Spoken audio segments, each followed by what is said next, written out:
Vraie Voix Sud Radio, 17h-19h, Frédéric Brindel.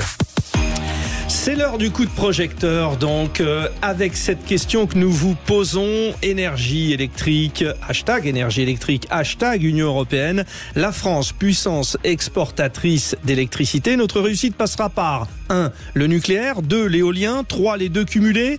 Vous réagissez sur le compte X, ex-Twitter. Je vous donne le résultat de la consultation dans un instant. L'histoire quand même de nous rappeler qu'en 2023, la France a exporté plus de 18 680 mégawatts d'électricité. L'année dernière, la France avait dû importer de l'électricité avec un hiver particulièrement froid et des problèmes de corrosion détectés sur plusieurs réacteurs nucléaires. Ça ne marchait pas. Là, finalement, la France se trouve un domaine où sa balance commerciale est positive. L'électricité. Nous avons exporté plus de 18 000 mégawatts. Oui, c'est une performance. Le redémarrage de réacteurs nucléaires au cours des derniers mois a permis de cesser toute importation. La production des éoliennes a également permis d'augmenter nos exportations. Pourtant, l'industrie de l'éolienne, notamment en mer, rencontre de graves soucis de mise en place. Il y a débat, vous nous voyez venir. Nous avions besoin d'un spécialiste avec nos 3 vraies voix. Thierry Brosse, spécialiste des questions énergétiques et professeur à Sciences Po, est avec nous. Bonsoir Thierry Brosse. Bonsoir. Merci, on a besoin de vous parce que ce soit Mickaël Sadoun, Philippe Bouriaki et Joseph Touvenel, nos 3 vraies voix vont avoir leur avis, mais on a besoin déjà de savoir. On est bien... on entend les vraies voix, c'est parti, allez. Alors, est-ce que on peut d'ores et déjà dire que c'est une très très belle opération réussie par la France, cette exportation reprenant? Oui, c'est une belle opération, très belle peut-être pas, puisque je vous rappelle que 2022 est une très mauvaise année. Voilà. Puisque vous l'évoquiez, il y avait ces problèmes de corrosion et donc le nucléaire français n'avait pas produit ce qu'il devait produire. Donc on revient à des niveaux qui sont des niveaux historiques. La France, historiquement, est une nation exportatrice d'électricité. Et comme vous l'avez évoqué, c'est bien pour notre balance commerciale. Et c'est un petit record là quand même, oui, cette année. Ouais. Mais on revient à des niveaux historique, parce que c'est un record, parce qu'effectivement le nucléaire a augmenté de 14%, le renouvelable, comme vous l'évoquiez, solaire et éolien, c'est plus 24%, et que la demande malheureusement est anémique. Donc on a exporté. Mais en plus, il faut quand même rappeler que c'est une exportation d'énergie décarbonée. Et donc, finalement, on remplit nos caisses de l'État et on aide nos voisins à avoir une électricité verte. C'est doublement gagnant. Alors, donc, il y a la consultation. J'étais en train de regarder le résultat, justement, tout en vous écoutant, évidemment. Mais les auditeurs disent que notre réussite passera par le nucléaire à 93%, par seul l'éolien à 1% et par les deux cumulés à 6%. Bon, là, on peut dire que les pro-nucléaires se sont mobilisés. Alors, peut-être un tour avant de vous solliciter une nouvelle fois, Thierry Brosse. Vous, Philippe Bouriaki, éditorialiste écolo, on est bien d'accord que là, on est en train d'installer quelque chose de plutôt positif pour la France. Jusqu'au moment où ça fait boum. Et le jour où ça fait boum, on a connu Fukushima, on a connu Tchernobyl. Je crois qu'il faut être très prudent avec le nucléaire, sauf que on peut pas être dans un écologisme démagogique. Aujourd'hui, avec l'électrification et les voitures électriques, des trottinettes, etc., on ne peut pas se passer aujourd'hui du nucléaire. Le parc est très vieillissant, puisque c'était prévu pour 40 ans, et maintenant on prolonge. Et rappelez-vous, en 2022, le souci qu'on a eu, les fameuses centrales qui étaient à l'arrêt, c'est parce que on n'a pas du tout anticipé la maintenance, et qu'on n'avait personne pour venir faire les soudures. Et oui, c'est ce que j'évoquais là dans les Américains nous ont mis un couteau sur la gorge, excusez-moi de l'expression, pour dire, voilà, ça va vous coûter tant, et c'est comme ça que ça va se passer. Et d'abord, on va s'occuper des nôtres. Regardez à La Hague le super réacteur PR, on peut se dire maintenant c'est même un 18 et pas un 3, qui nous coûte 21 milliards et qui est toujours pas fonctionnel, il y a toujours des fuites. Enfin, il faut trouver...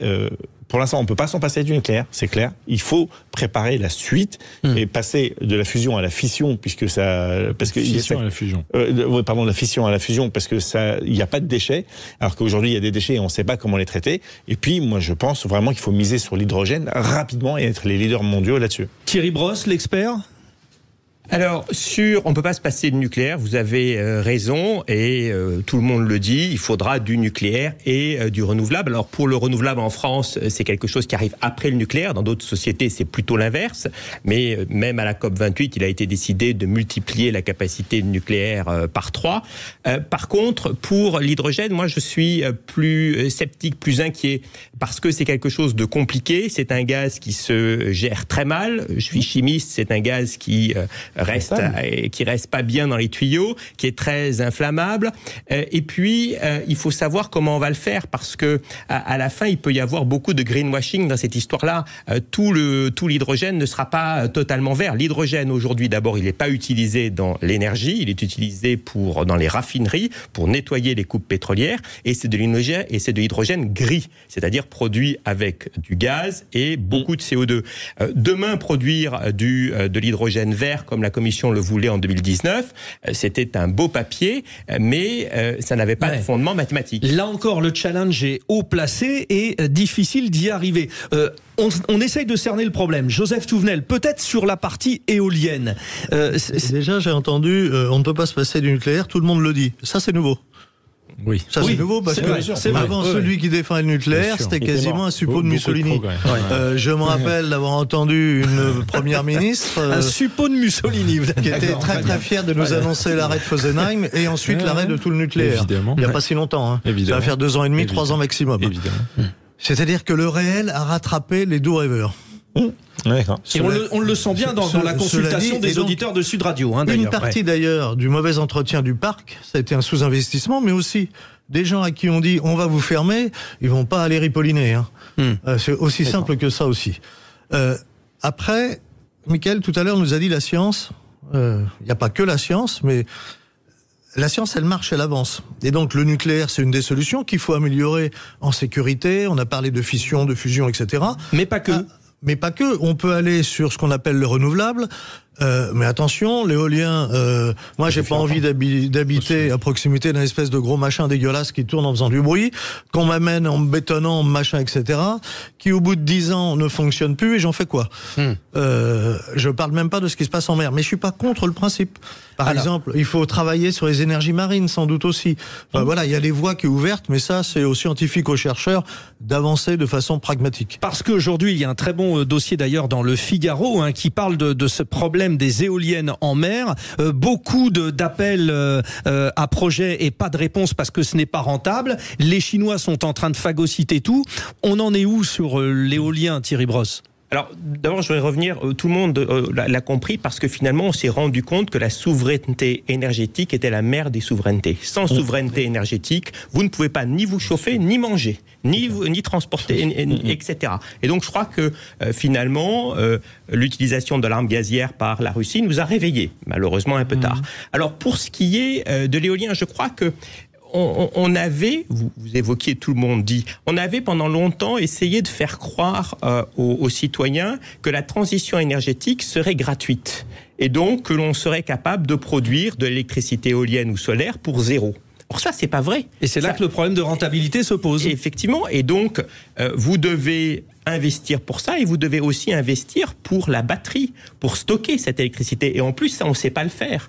Donc, vous voyez que vous avez raison. Il va falloir mettre beaucoup d'argent dans la recherche et je suis assez favorable à ça. Et il va falloir essayer de trouver des solutions qui ne soient pas des solutions chinoises en plus. Oui. Mickaël Sadoun, la France exporte en direction des Pays-Bas, du Luxembourg, de tous les voisins européens en fait. On peut dire que là, on tient quasiment un fleuron côté français, côté économie français, à travers cette électricité et le nucléaire. C'est extraordinaire. Pour circonscrire un peu le sujet, le besoin énergétique de la France annuel, c'est 420, disons, térawattheures. Or, on a une production nationale qui est de 470 térawattheures, dont 410 qui vient du nucléaire. Sachant qu'on a une vingtaine de centrales fermées, de réacteurs fermés sur une 50aine, je crois, en France. Donc, si on les réouvrait, après c'est des questions de maintenance, etc., on serait non seulement autosuffisant en termes énergétiques, mais en plus on aurait la capacité d'exporter de manière massive dans toute l'Europe. Ce qui serait bon pour le climat, puisqu'on l'a dit, c'est une énergie totalement décarbonée, le nucléaire. Heureusement, le débat public a fait un peu son chemin de croix sur la question. Ça a évolué beaucoup. Et puis en plus, ce serait accessoirement pas mal pour notre balance commerciale et notre balance des paiements qui est pour le moment très déficitaire. Donc moi, je suis à fond pro-nucléaire, je n'ai pas peur de le dire. Ensuite, je ne crois pas tellement aux énergies renouvelables, en tout cas dans l'état des choses. Si on prend par exemple l'éolien en mer, ce qui a été installé, les 62 éoliennes en mer qui ont été installées dans la baie de Saint-Brieuc en Bretagne, déjà elles marchent en sous-régime et le backup est assuré par des centrales à gaz qui pour le coup sont polluantes. Regardez aussi la stratégie énergétique, on en a tellement parlé, de l'Allemagne. L'Allemagne, même quand les éoliennes sont très bien alimentées en vent, comme ça s'est fait par exemple dans le courant début décembre, milieu décembre, leur énergie était quand même 10 fois plus polluante que la nôtre. Donc la stratégie qui a été notamment lancée par le général de Gaulle à l'époque, elle est merveilleuse et je suis pour la continuer. Et des entreprises allemandes et danoises notamment sont positionnées sur cet éolien en mer. Juste une petite réaction de Sandrine, notre auditrice au 0826 300 300. Sandrine, vous avez entendu la consultation, les auditeurs de Sud Radio disent nucléaire à fond. Vous, c'est un peu votre esprit ou pas ? Oui, moi j'ai envie de dire les deux en général quand même aussi. Oui, quand même, bah oui. Oui. Ouais. Et puis on n'a pas évoqué le solaire ici. Il y a quand même beaucoup de maisons qui ont des panneaux solaires. Enfin, j'ai l'impression qu'il y en a de plus en plus. Le solaire, c'est quand même aussi très intéressant pour l'outre-mer. Voilà, il y a quand même pas mal de pistes. En ce qui concerne le nucléaire, bon, on s'est endormi sur nos acquis. Hein. Donc, voilà, il va falloir réinvestir en effet des fois un peu dans les infrastructures, mais aussi, je pense, dans le recrutement et dans la formation. Parce que ça, on a l'impression qu'on n'a pas fait les efforts depuis peut-être même 20-30 ans. Et puis, en effet, la recherche-développement, je pense qu'on peut faire beaucoup mieux que ça. Maintenant, si on exporte dans toute l'Europe, moi je trouve ça super. Hein. C'est super. Alors Sandrine, est-ce que l'argent de ces exportations vont vraiment aller dans les caisses de l'État ? C'est la question aussi peut-être qu'il faut se poser parce que Sandrine, quand on voit le nombre d'intermédiaires qu'il y a, qui va vendre cette électricité à qui ? On est tenu par le temps, mais je retiens un élément aussi de ce que vous avez dit. Vous avez parlé du solaire. Alors ça marche, vous avez dit, dans les Outre-mer, mais aussi dans les Hauts-de-France. Hein, si on écoute la chanson d'Enrico Macias, on a dans le cœur, dans le soleil, tout ça. Alors c'est à vous de conclure, justement, Thierry. On peut rebondir sur ce que nous dit Sandrine. On a parlé de l'éolien, du solaire. Qu'est-ce qu'on fait par rapport à la politique énergétique française ? Vous avez pas énormément de temps, mais concluez. Oui, solaire et éolien, plus 24% cette année par rapport à 2022. Donc, effectivement, c'est important. Je crois qu'il faut absolument comprendre qu'on va avoir besoin du nucléaire pendant longtemps, qu'on va avoir besoin de plus de nucléaire. Juste un exemple, si demain on transforme toutes nos voitures thermiques en voitures électriques, il faudra 10 nouveaux réacteurs nucléaires supplémentaires pour la France. Donc, vous voyez, on a besoin de ça et en plus, on va avoir besoin beaucoup d'électricité si on veut réindustrialiser la France. Donc, je crois qu'on est plutôt dans une bonne situation aujourd'hui. Après 25 ans peut-être de gribouille énergétique, on s'est réveillé. Maintenant, il va falloir investir pour les réseaux, pour la production et pour la recherche et développement. Thierry Brosse, notre pendule fonctionne à l'électricité et ça tourne. Et je suis désolé, c'est terriblement frustrant. Mais les vraies voix, vous avez été exceptionnels. C'était le dernier vraie voix de l'année 2023. Merci à vous Thierry Brosse, bien sûr. Philippe Bouriaki. Merci Mickaël Sadoun. Merci Joseph Touvenel. Notre réalisateur, Benoît Goutorp, qui se dit il va faire exploser le timing. Je sais, merci à Ottilie Pascal qui nous a aidé à préparer cette émission. Allez, c'est la dernière de l'année, j'ai perdu une minute tout de suite. C'est Thomas Binet avec Philippe David, les incontournables de la gestion de patrimoine. À l'année prochaine. Bien dans mon immeuble, avec Loiselet et Desgremont présente. Sud Radio, les incontournables de la copropriété. Thomas Binet, Philippe David.